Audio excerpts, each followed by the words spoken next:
Eva je razigrana osmošolka, ki zelo rada poje in nastopa. Ne mara matematike, všeč ji je nemščina, kot večini njenih vrstnikov. Se pa od rojstva sooča s posebnim izzivom – cerebralno paralizo. Del njenih možganov ne deluje pravilno, zato Eva ne more premikati telesa, kot bi si želela. Ni bolezen, ampak okvara motnja gibanja drže. Pri gibanju v šoli ji pomaga posebna spremljevalka, pa tudi sošolci. V šoli nimamo dvigala in moram pač pol sama peš hoditi. Samo mi morajo pol sošolci pa sošolke voziček nositi naokrog.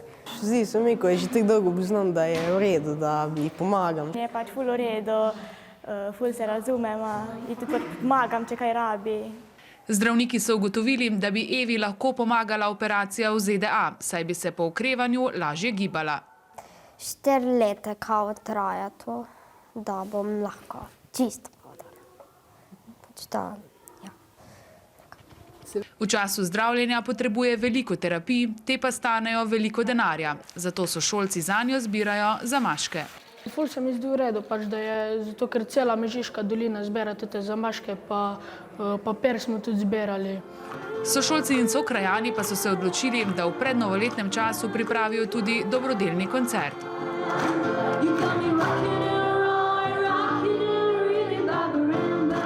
Vzdušje je popestrilo 12 nastopajočih, Eva je kot voditeljica zelo uživala in s hvaležnostjo spremljala, koliko ljudi je prišlo pomagati.